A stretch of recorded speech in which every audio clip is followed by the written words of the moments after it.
छत्रपती संभाजीनगरमध्ये आज राजकीय सभांचा धडाका पाहायला मिळणार आहे। सकाळी 11:30 वाजता पंतप्रधान मोदी यांची संभाजीनगरमध्ये सभा होणार आहे, तर उद्धव ठाकरे यांच्या देखील आज संभाजीनगरमध्ये 2 जाहीर सभा पार पडणार आहेत। कन्नड त्याचबरोबर संभाजीनगर शहरात देखील उद्धव ठाकरे यांची सभा असणार आहे।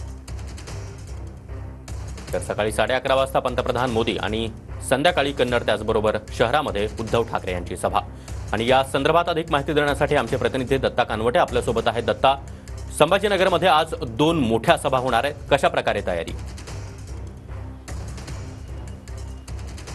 नक्कीच सागर, या दोन्ही सभांची जय्यत तयारी सुरू असल्याचं आपल्याला या ठिकाणी पाहायला मिळते। आपण बघू शकता की सध्या माझ्यासमोर ही जी आपण सभा पाहतो आहे ती नरेंद्र मोदी यांच्या सभेची ही सगळी तयारी पूर्ण झालेली आहे। मोठ्या संख्येनं पोलीस बंदोबस्त या ठिकाणी लावण्यात आलेला आहे। देशाचे पंतप्रधान नरेंद्र मोदी यांची या ठिकाणी दूध हॉस्पिटल शेजारच्या मैदानावरती ही सभा होते। छत्रपती संभाजीनगर आणि जालना जिल्ह्यातील 14 विधानसभा मतदारसंघांसाठी ही सभा पार पडते आणि या सभेसाठी 14ही उमेदवार उपस्थित असणार आहेत। त्याचबरोबर नरेंद्र मोदी, मुख्यमंत्री एकनाथ शिंदे आणि इतर महायुतीचे बडे नेते सुद्धा या सभेसाठी उपस्थित असणार आहेत। मोठा पोलीस बंदोबस्त सुद्धा या सभेसाठी लावण्यात आलेला आहे। तब्बल 213 अधिकारी आणि 1658 पोलीस कर्मचारी या सभेसाठी तैनात करण्यात आलेले आहेत। सध्या या सभा परिसरात जर बघितलं तर आपण पोलीस छावणीचं स्वरूप आल्यासारखं आपल्याला या ठिकाणी पाहायला मिळतं आहे। त्याचबरोबर सायंकाळच्या सुमारास उद्धव ठाकरे यांची सुद्धा मोठी सभा संभाजीनगरात पार पडणार आहे। छत्रपती संभाजीनगर शहरातल्या ऐतिहासिक सांस्कृतिक मंडळाच्या मैदानावरती उद्धव ठाकरे यांची सभा पार पडणार आहे। उद्धव ठाकरे यांच्या सभेला 50,000 लोक उपस्थित राहण्याची शक्यता व्यक्त केली जाते, तर नरेंद्र मोदी यांच्या सभेसाठी 1 लाख लोकांच्या बसण्याची व्यवस्था करण्यात आलेली आहे।